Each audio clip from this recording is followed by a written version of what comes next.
The Chris Evans Breakfast Show with Sky. You star in this movie, The Corrupted, with the all-new Timothy Spall, because he's all new now, isn't he? He's a different Timothy Spall. He's still the same old Timothy Spall in Inside. the weight and character that he has. Yeah. But no, I mean, yeah, he's new and He's improved. a changed man, isn't yeah, he? he is. There's a darker side of him as well in this film, which is quite interesting to see really come out of him. So Okay, Hugh Bonneville's yeah. in. So take us through the plot of the movie. The Corrupted, it's out cinemas 10th of May. Well, The Corrupted takes place initially around the sort of beginnings of the Olympics in London. It follows the money and land grabbing that went on in the East End of London. It's a true story. It's inspired by true events. It's based on true events, Right. yeah, loosely based on true events. No real people were involved in the making of this story. Things like this, similar to this, did happen. Yes, there was massive corruption in the government and the police force. In basically aiding and abetting kind of gangsters grabbing land in the East End of London in order to sell it for a higher price before knowing the Olympics was coming our way. Well, we're doing it again. You're very welcome. If you can squeeze it in, I know you're busy, but if you can squeeze in, of course. Last time you did that for us, you had a third. Siobhan was around. Rachel is available. I have questionable vocals, so I Also- could be in the background. What about the Spice Girls tour, the Spice World 2019? Yeah, that's Are you interesting. Yeah. My daughter really wants to go. She was tiny when they started, and she always used to say, "But you weren't as famous as them, Mummy, though, were you?" going? You were. You were massive. I think you. Emma From your own Bunton. I child. remember Emma Bunton saying we were the first show that she ever came to in She inspired so '89 many at Wembley people. Arena. No, Yeah. I'd like to see them. But they, like you, now and again, don't require a third, but sometimes you welcome a third. They don't require a fifth, but would welcome a banana. Imagine that, one of the bananas or both the bananas from the Ramas. Maybe you can get a guest on with the slot. Spice Girls. Well, they're doing that. You know, they're inviting people on. Come on, there's got to We be. haven't had the call yet. There's I got to have be a twist say. in this fruit bowl, hasn't there? Don't you think so? The Spice Girls with added banana. Oh, come on! And if you tell the people who are running, your friends or families or loved ones who are running, where you're going to be and hold up a giant inflatable banana at mile 9, they will see you and they will come to you. It's much easier that way round. Oh, that's a great tip. Absolutely. Actually, I think I'm going to invest in some inflatable bananas. Well, we did over the next couple of days. online last night. They should be at home. 40 centimetres, ours are.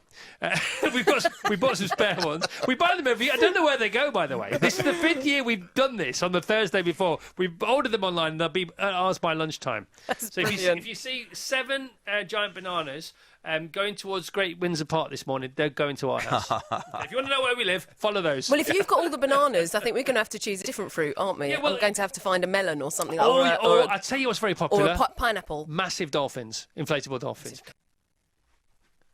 Oh, yeah. Look how pleased she is. Good for you. Now, for people who don't know about the Nebworth gigs, there was a big rivalry at the time, bizarrely, That's and right. you couldn't write it, and you might not believe it now, but believe me, back then it was true. There was massive rivalry between Robbie Williams and Oasis. That's right. And I actually remember being in the house with Rob saying, and him saying, "We're gonna." Do you know the Oasis boys did two nights at Nebworth? I was like, "Well, that's, a big band and they're good." And he said, "Well, we should do 3. I'm going to do 3." I said, "Well, do you think that will go well?" He said, "Yeah, I think it'll." And it sold immediately. I mean, it was amazing. So yeah, it was true. It was a huge rivalry between the boys. Well, I think Oasis set the record for the attendance of 2 gigs in Britain ever. Yeah. And so Rob said, "Okay, we're going to do 3," and he still holds the record for all that, doesn't he? Yes. I have watched it recently, about 2 months ago, that actual show. You can see it on DVD. And it is phenomenal, man. It's infectious. He's a great front man. Which way am I to go? Which way are we to go?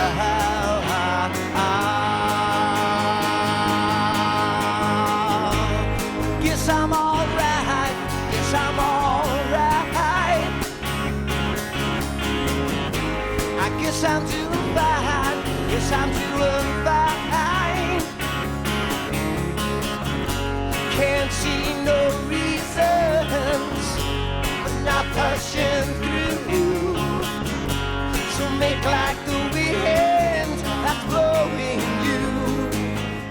Did you ever get paranoid before a big Yeah, I mean, I think What it's kind of paranoia did you experience? just I have the recurring dream that you just can't get your shoelace tied in time, or you just you're too late to the start and you can't get to the start line, and everybody's gone without you, or you get sent the wrong way. You've had those dreams? Really? Yeah. That is unbelievable. I remember checking my running shoes for stones about 15 times between 9 o'clock and 10 o'clock about 5 years ago. You get all that, don't you? And then you just relax about everything. Yeah, you do get more relaxed. It's like anything. The more you do it, the more at home you become of it. The footballing titan, the captain of the TalkSport breakfast show ship, the talisman of very long lunches, and for one day only, our unexpected marathon running guru. It's the living legend, Alan Brazil! Good morning, Al!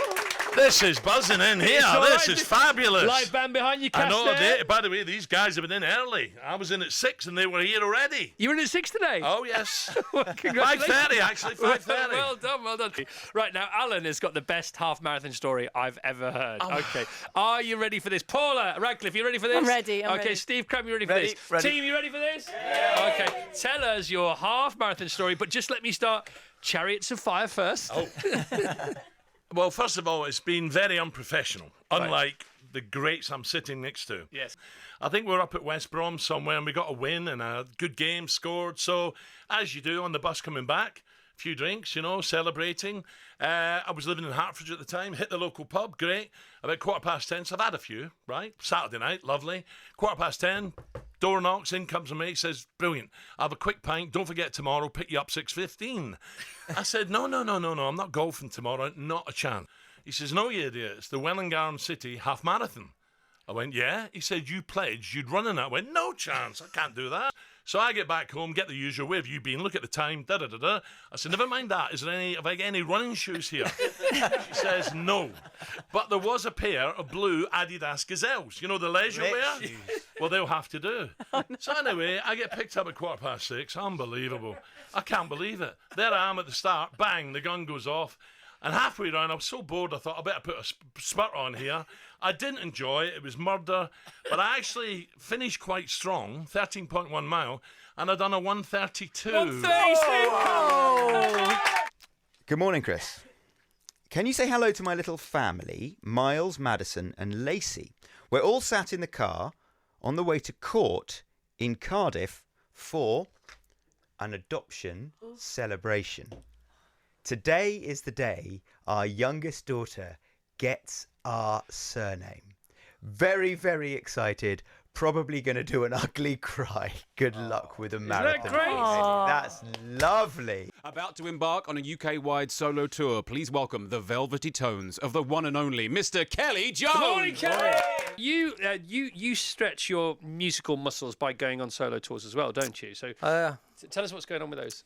Normally, I haven't done one for about 10 years, right. But, when the band comes back from a world tour, I've written probably around, his 11 albums, there's probably around 150 songs, really. Right. So, but a lot of those songs don't really see the light of day in a stereophonic show. You play about 24 or 25 songs, and it's big arenas or the stadiums or the festivals, and that's a certain type of show. It's very anthemic, big songs. So doing a solo tour, it gives you an opportunity to play stuff that you've never played before live, ever, probably. Some new songs that you haven't even released yet. Some of the classics in different ways, and take different musicians. And I've got a girl playing a violin and a girl playing drums and a guy playing a trumpet. So they're all very different arrangements. So it goes from very raucous kind of punk rock stuff to very beautiful stuff. And it's about learning new things, really, challenging yourself to do stuff and something you're scared of. Kelly's just telling me about the time he played five-a-side with David Bowie, which is a good story. Oh yeah, we did. We did Bowie's last tour across America. It's a reality tour, which was amazing. We started on the east and worked our way right across, and about midway through, they said, "Do you want a five-a-side football match?" So we played with all the band and the crew, and Bowie was on the sideline. And it was a bit strange looking across and seeing the Thin White Duke heckling me for my football skills. And then when we asked him for a photo, he did the old traditional, 40s footballer, kneel down with the elbow up and all that sort of stuff. So the only photo we've got with Bowie is in a football pose formation. The Chris Evans Breakfast Show with Sky.